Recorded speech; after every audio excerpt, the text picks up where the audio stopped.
Bienvenidos de nuevo a 7 días. Como ya os habéis esta semana, no he publicado ninguna anotación en el blog, pero sí voy a aprovechar para contaros un poco más profundidad en qué van a consistir las charlas de Hablando de Ciencia en Málaga que vamos a celebrar el próximo viernes día 25 de noviembre y que continuarán el viernes siguiente, el 2 de diciembre. Como siempre, se celebran en el Salón de Actos de Unicaja de la Plaza de la Marina. A las 6 de la tarde comenzamos y terminaremos cuando terminemos de debatir y de discutir los temas que se van a tratar en cada charla. En cualquier caso, os comento quiénes son los ponentes. El 25 de noviembre por la tarde empezamos con Óscar Huerta Rosales, que con una charla que se titula ¿Qué diantres le pasa a mi cerebro?, en la que nos va a hablar acerca de que en contra de lo que pensamos habitualmente, nuestro cerebro no funciona siempre bien. Hay muchas veces que funciona mal y prueba de ello son las sinestesias, el déjà vu, los falsos recuerdos, etcétera, etcétera. Es decir, vamos a comprender cómo el cerebro, pese a lo que solemos creer normalmente, no siempre funciona perfectamente. El segundo ponente va a ser Gonzalo Pérez Chomón, que nos va a hablar en su charla ¿Por qué la batería de mi móvil es un fiasco?, acerca de los conocimientos básicos del funcionamiento de las baterías modernas, y también entrará a discutir el futuro que le espera a este tipo de productos tecnológicos en un mundo donde cada vez más se busca eficiencia en este tipo de aparatos para coches eléctricos, etcétera, etcétera.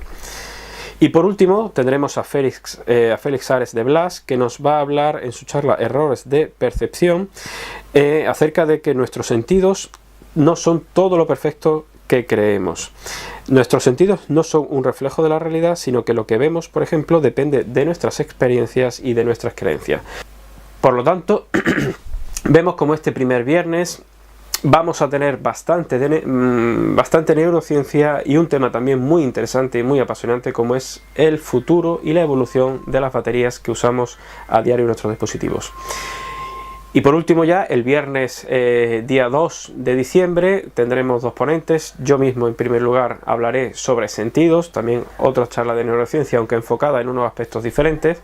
Y por último terminará y cerrará el coloquio Francisco Villatoro, que nos va a hablar sobre los últimos descubrimientos en física y por qué no han alcanzado a obtener el premio Nobel. Concretamente, el título de su charla es el próximo premio Nobel de Física, y como digo, nos hablará de por qué, habiéndose detectado las ondas gravitacionales ya en una detección directa en diciembre del año 2005, porque este logro nos ha conseguido obtener el galardón del premio Nobel de Física de este año 2016. Bueno, en definitiva, espero que os interesen todas estas charlas que hemos organizado para estos 2 días, que le deis difusión. El cartel ya está publicado, también en Hablando de Ciencia aparecerá una anotación con todos los detalles para que venga la mayor cantidad de gente posible y podamos pasarlo muy bien, que seguro que lo haremos. En definitiva, allí nos vemos en Málaga. Un saludo. Bueno, y respecto a la noticia científica de la semana, quería comentar un par de artículos que tratan un mismo tema, y es ¿por qué hay tan poca cantidad de ADN de Neandertal en los Homo sapiens, en nosotros, en los seres humanos modernos? Primero, hemos de saber que actualmente hay entre un 1 y un 4% de nuestro genoma que proviene de los neandertales. Estos estudios se han realizado con ADN antiguo y es una cuestión que es incontrovertida. El problema está en saber por qué es tan pequeña esta cantidad. Si los seres humanos modernos y los neandertales hibridaron, se cruzaron entre sí, lo normal es que de promedio hubiera un 50% de ADN de cada una de las especies en los descendientes. Para explicar esto, los dos estudios que analizamos han enfocado el tema de forma diferente.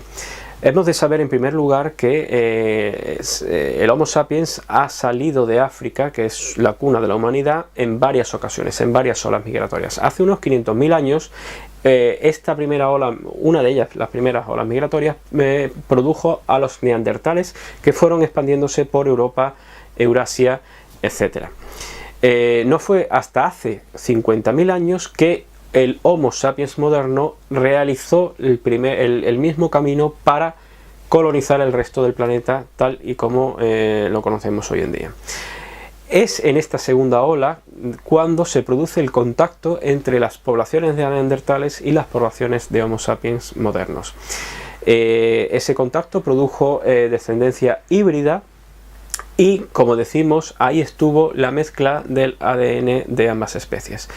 Para explicar el por qué hoy en día no hay una mayor cantidad, se han hecho, como digo, dos estudios con dos enfoques diferentes. El primero realiza un análisis matemático y llega a la conclusión de que el motivo de esa reducida cantidad de ADN no está en que los híbridos no pudieran tener descendencia, que su adaptación al ambiente fuera menos efectiva y por lo tanto llegaran a desaparecer, sino que más bien tiene que ver con el tamaño de la población. Los neandertales, la población de neandertales era muy pequeña, eso provocaba endogamia y una serie de mutaciones deleterias. Las mutaciones deleterias son las que son dañinas pero no letales, que al unirse con los Homo sapiens hizo aumentar la población. La efectividad de la selección natural es menor en las poblaciones pequeñas y mayor en las poblaciones grandes. Por lo tanto, cuando hubo esa mezcla, la efectividad de la selección natural llevó a que el ADN o las mutaciones deleterias fueran desapareciendo. De hecho, se estima que el porcentaje que tenemos ahora mismo de ADN de Neandertal va a desaparecer en un futuro por completo de nuestro genoma. El segundo estudio, como digo, realizó un enfoque diferente y lo que hizo fue estudiar el tamaño efectivo de las poblaciones de nuestros antepasados, de los neandertales y de los Homo sapiens modernos. Y concluyó que efectivamente ese tamaño de la población era reducido en neandertales y mucho mayor en Homo sapiens. Una de las explicaciones de por qué Homo sapiens llegó a propagarse por todo el planeta y los neandertales finalmente se extinguieron. Un detalle interesante de un artículo que ya fue publicado hace unos meses es que la presencia del ADN neandertal en nuestro genoma está ubicado en zonas lejanas, en cromosomas lejanos a la parte importante de nuestro ADN, lo que vendría a apoyar esta hipótesis de que la selección natural está actuando para eliminar ese ADN neandertal. En definitiva, es un tema apasionante comprender, no solo por las implicaciones que tiene del estudio del ADN antiguo y cómo se está llegando a dibujar mejor la forma de que nuestros antepasados se expandieron por el planeta, sino también nuestra relación con los neandertales y que en el futuro evidentemente va a ofrecer muchas más novedades, como por ejemplo pasó cuando se estudió el ADN de los pobladores de Oceanía. Estas personas tienen 3 ADN o tienen copia de 3 ADN en su genoma: el ADN del ser humano moderno, obviamente, ADN neandertal, ADN de denisovanos y ADN de una tercera especie que aún no ha sido descrita, lo que vendría a apoyar la hipótesis de que todavía falta por descubrir a algunos de nuestros antepasados cuando evolucionaron al salir de África. En definitiva, como digo, un tema apasionante. En la entrada del blog tenéis todos los artículos para que los podáis leer y si queréis los debatamos y comentemos en profundidad aquello que os parezca interesante. Bueno, y para terminar esta semana os voy a recomendar un libro, se llama La mente por descubrir, de John Horgan, publicado por la editorial Paidós. Es otro libro sobre neurociencia, pero escrito por un periodista que es muy crítico y ha sido también muy criticado acerca de la forma en la que la ciencia se desarrolla hoy en día. En este libro vamos a encontrar, como digo, neurociencia, estudio del ADN, el análisis de las terapias psicológicas, el uso de medicamentos como el Prozac, la validez o no de las teorías del psicoanálisis de Sigmund Freud, etcétera, etcétera. Una serie de enfoques acerca de qué sabemos actualmente a ciencia cierta de nuestro cerebro, si seremos capaces o no de comprender qué es la conciencia, la inteligencia artificial y otros temas tan relevantes hoy en día, que son centros de estudio tanto en Estados Unidos como en Europa por cientos de neurocientíficos, y que, como digo aquí, vamos a ver contrastado con un punto de vista crítico acerca de lo que podemos saber y de lo que sabemos a ciencia cierta acerca de la neurociencia. En definitiva, creo que es un libro interesante, no va a dejar indiferente a nadie y da pie a discutir y a debatir mucho acerca de las conclusiones de este periodista que, como digo, ha sido comprometido por otro libro anterior que hablaba del fin de la ciencia. En definitiva, espero que os interese y si lo queréis lo comentamos. Bueno, y eso es todo esta semana. Como siempre, compartir, discutir, comentar, etcétera, etcétera, todo lo que queráis. Entrad en la página del blog de esta anotación para que podáis ver todos los artículos que hemos comentado y las noticias también que hemos visto, y os encomiendo a la semana que viene a que continuemos con este repaso que creo que es interesante. Un saludo a todos.